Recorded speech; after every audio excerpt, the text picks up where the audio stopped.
камушки. Ага. Гогланд, ага, что? Гогланд пишется на английском, на шведском.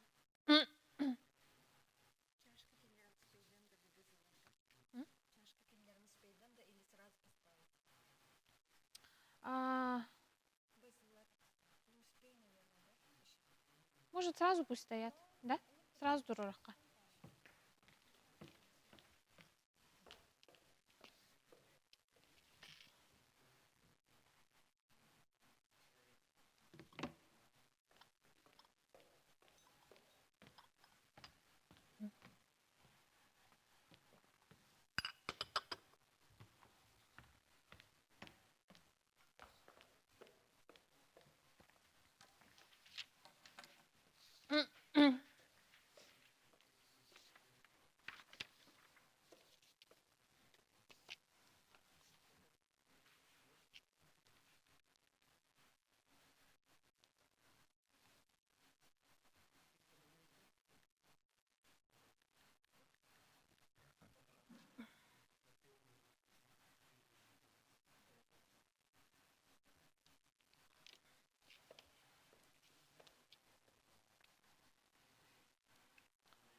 У них может и 3 минуты быть, и 6, и 7, наверное.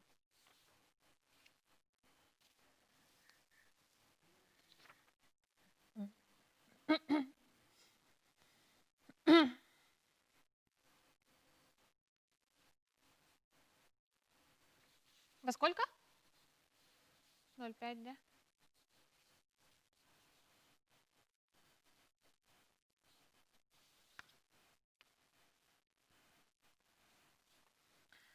В Галасском районе якутяне впервые совершили полет на воздушном шаре через реку Лену. В истории республики еще никому не удавалось перелететь реку на подобном судне.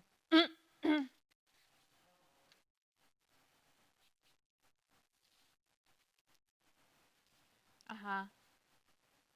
Ну, сначала у меня подводки, ладно, коротко, потом включаете БЗшки, хорошо? Ну, да, грубо говоря. Я когда этот...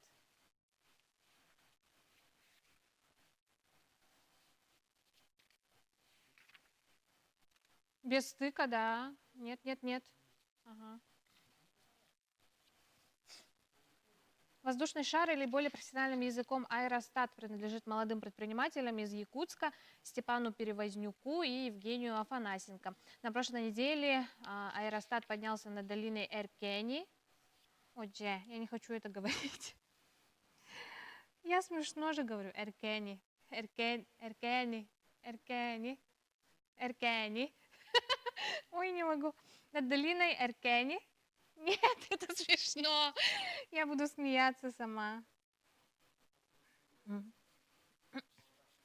Нет, я знаю, но я ее так смешно проговариваю. Именно поэтому ради уважения, может, не стоит.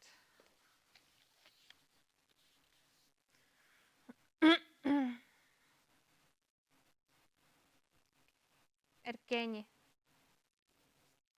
И пролетел над селом Улахан.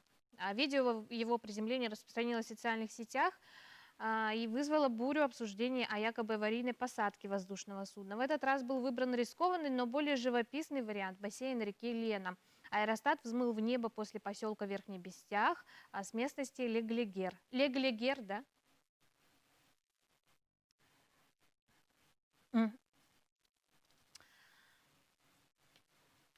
Ой.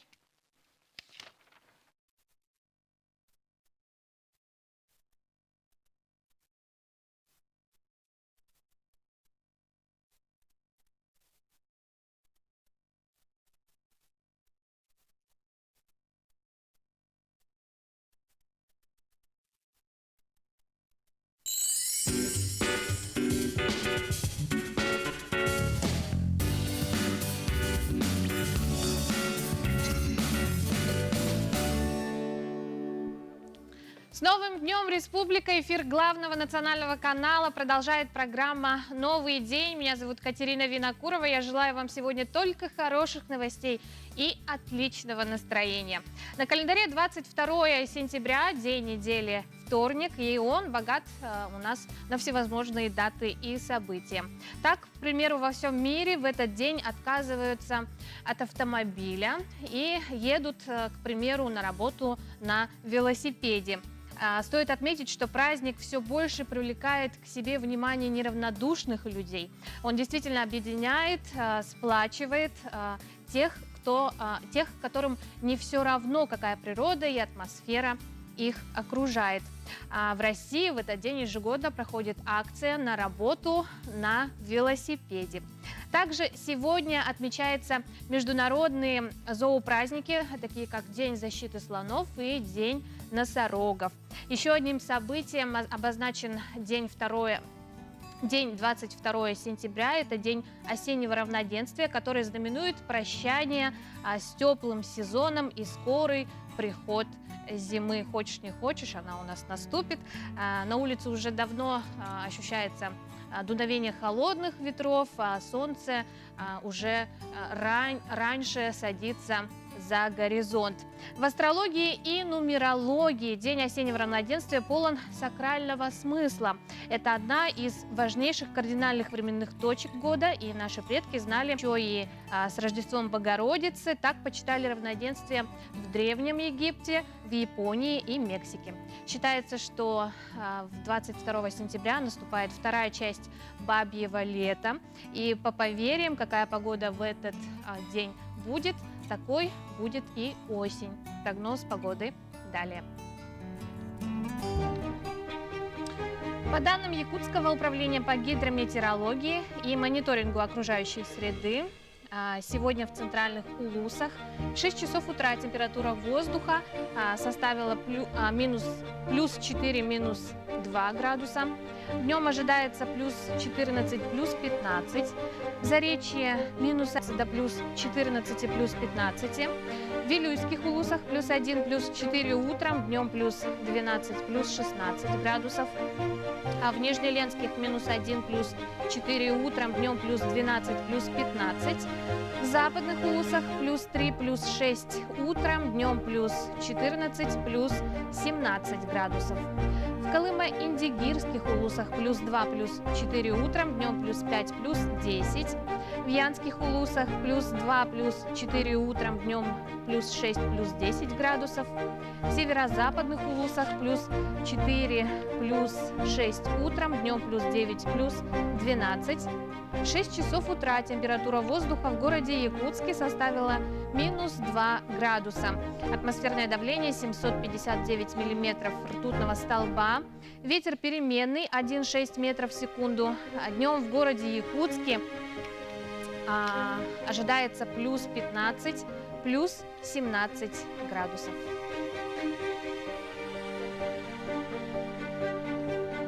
Инструктор йоги из Гонконга по имени Йоко Кикучи, счастливая владелица 4 собак породы Сиба-Ину. Кико, Хина, Саша и Момо живут очень дружно и не конфликтуют между собой. Вот только Хина, собака с белым окрасом, очень непоседливая и портит буквально каждый снимок, который пытается сделать ее хозяйка. Питомица то отворачивает морду, то скалит зубы, то забавно кривляется на камеру. Йоко собрала целую подборку испорченных снимков и поделилась ими в социальных сетях.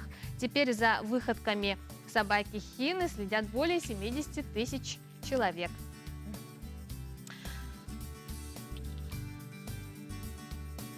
Ну а в принадлежащей России части Финского залива находится необычный остров. Называется он Гогланд, что со шведского означает «высокий остров». Он не зря получил название в заливе, поскольку остается самым крупным и высоким. В советское время он стал военным объектом, хотя и до этого, несмотря на финское население, использовался Россией. Например, В 1900 году здесь проводили эксперименты с радио Александр Попов. Там же находилась первая в мире радиостанция для практической радиосвязи. Но сейчас эта земля необитаема, и все покрывается ржавчиной и медленно разваливается. Сейчас здесь не живут люди, судно здесь сели на мель несколько лет назад. До окончания Второй мировой войны остров принадлежал финнам. Здесь находилась довольно оживленная рыбацкая деревня. До войны население острова составляло 700 человек. Затем он перешел России и превратился в закрытую военную территорию. На прошлой неделе в Хангаласском районе якутяне впервые совершили полет на воздушном шаре через Лену.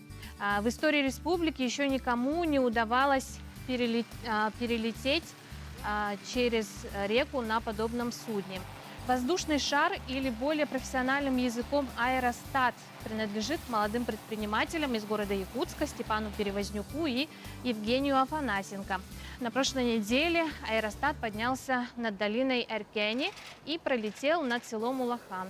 Видео его приземления распространилось в социальных сетях республики и вызвало бурю обсуждений о якобы аварийной посадке. В этот раз был выбран рискованный, но более живописный вариант. Это бассейн реки Лена. Аэростат взмыл в небо возле поселка Верхний Бестяк с местности Леглигер. Степан Перевознюк по специальности тесно связан с авиацией и всегда мечтал о полете, парении в воздухе. Илья Вертипрахов – именитый известный пилот, участник чемпионата России, Европы, мира по воздухоплаванию, член династии воздухоплавателей из Екатеринбурга. Подготовка к запуску в небо начинается еще на земле. Перед подъемом воздушного судна план полета согласуется в зональном центре агентства воздушного транспорта, а затем аэростат проходит обязательный технический осмотр.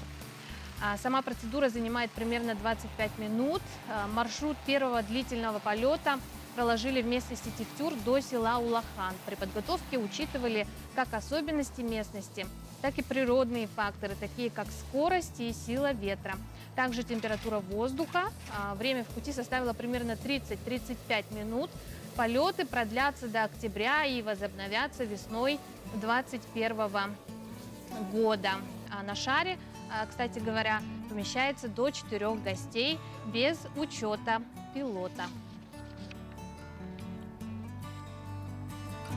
Спешите подключиться к системе лояльности «Свои», чтобы получить кэшбэк до 40 тысяч рублей ежемесячно, оплачивая покупки картой Алмаз-Эргиен-банка в сети партнеров. Более подробную информацию вы найдете на сайте свои.albank.ru.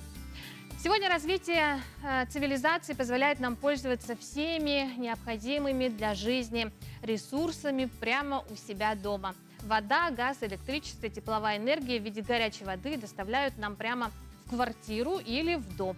Однако мы не всегда правильно и эффективно используем эти ресурсы. Сегодня у нас в гостях директор Центра развития ЖКХ и повышения энергоэффективности Наталья Сивцева. Наталья Платоновна, доброе утро. Доброе утро. Что такое энергосбережение? Да? Вроде бы казалось такой простой вопрос, но не все понимают, да? Для чего оно нужно, почему нужно беречь электроэнергию. Энергосбережение – это целый комплекс мер, да, который направлен на снижение объема потребления энергетических ресурсов, и к которым у нас не только электроэнергия относится, но и все коммунальные ресурсы, которым мы в первую очередь, поскольку у нас очень суровая зима, да, в первую очередь, конечно, вместе с электроэнергией также относится и тепловая энергия. К ресурсам также относится и вода, как вы сами отметили, да, и, собственно, вот комплекс этих мер, который позволяет нам бережно относиться к тем же нашим природным ресурсам.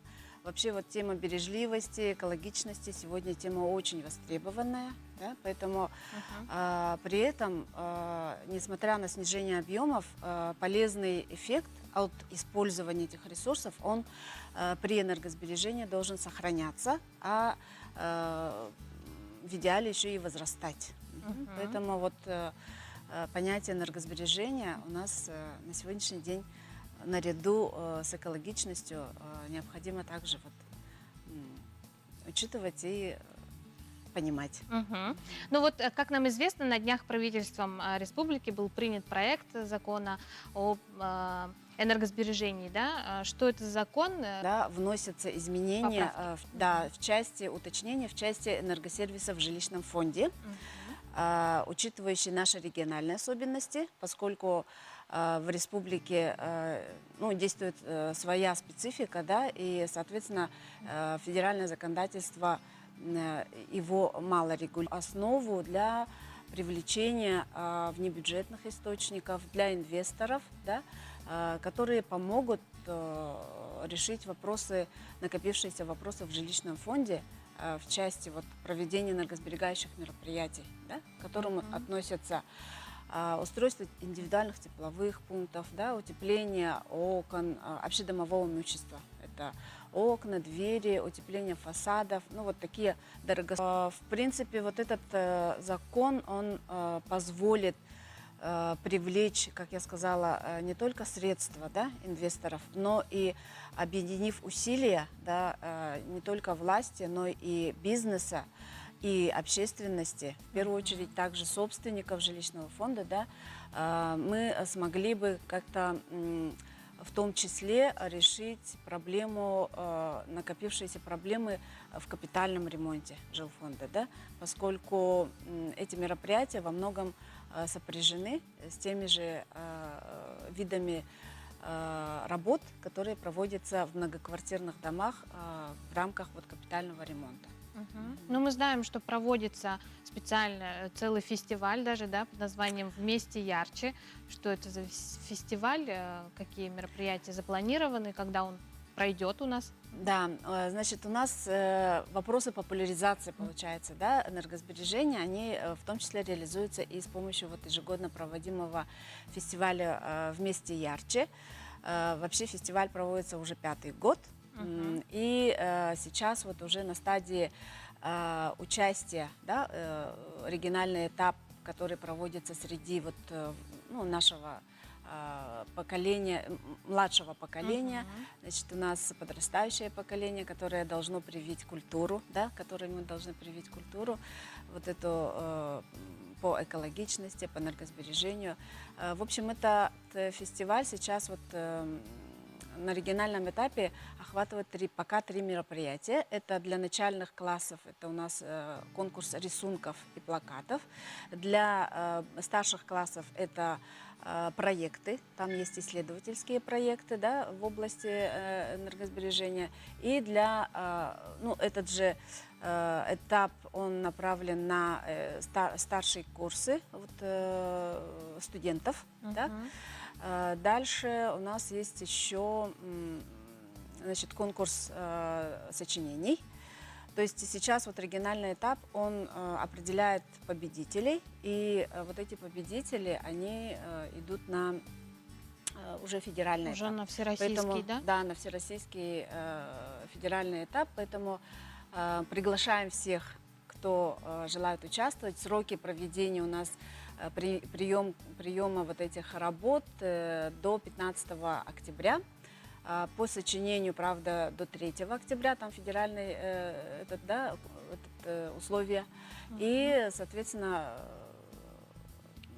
приглашаем, чтобы у нас население приняло активное участие. Дети, студенты, пожалуйста.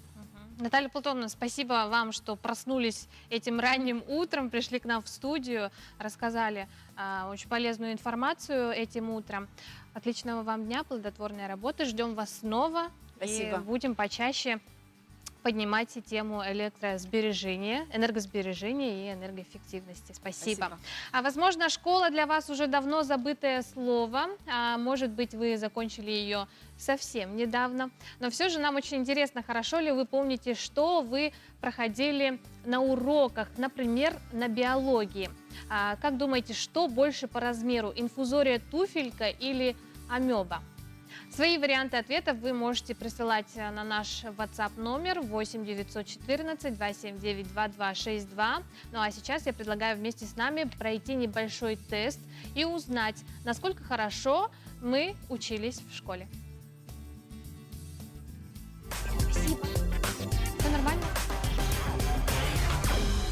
Сколько спряжений у глагола, помните? 6, да? 5 не ответить, да? 5. Там больше, наверное. Спряжение глагола? 3, не? 2. Не помню. 3, 2. Два спряжения, точно, господи, конечно. 2 спряжения. 2. А какие окончания помните? Забыла.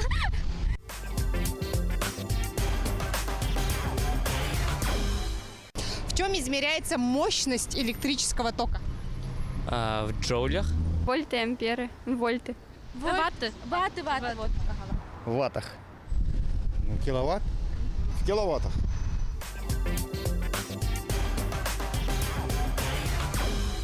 Самое известное изобретение Альфреда Нобеля.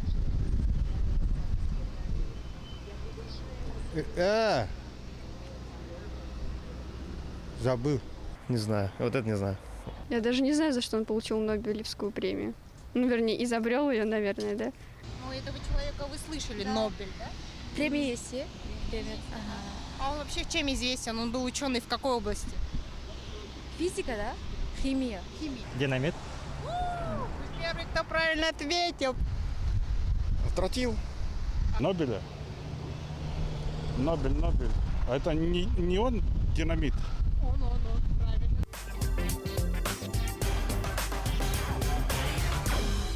Самый дорогой металл на Земле какой, как считаете? Титан какой-нибудь, нет? Платина. Сейчас платина, скорее всего. Даже не знаю, платина может. Алмаз. А алмаз это металл? Нет. Металл. Металл. Титан, наверное. Ну, ясно, что не золото. По-моему, что-то дороже есть. Кобальт, там еще что-то вот в этом роде. Искусственный именно или... Ну давайте, если вы так вопрос задаете, какой искусственный? Калифорний, кажется, был.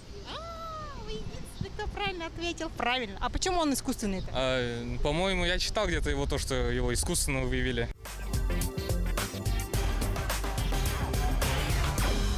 Луч света в темном царстве. Наверняка вы слышали эту фразу, да? А о ком или о чем идет речь? Луч. Луч света в темном царстве. Луч света в темном царстве. Какое-то произведение, классика какого-то, точно не могу сказать. Вообще, я литературу очень хорошо знаю, но почему-то... Вы не помните. Что-то я не помню. Не, вообще нет. Да. Какая школа? 7-я? Ну, я только вчера смотрел YouTube-шоу про это. Это про Островского «Гроза».